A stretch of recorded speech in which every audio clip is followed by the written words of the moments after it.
giorno 110.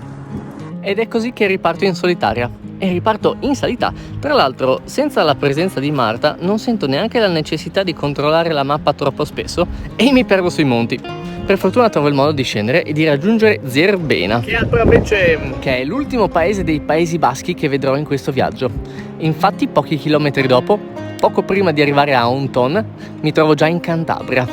I paesaggi sono spettacolari e non posso fare a meno di pensare a che cosa direbbe Marta. E sono sicuro che direbbe qualcosa come c'è troppa salita, oppure ho fame.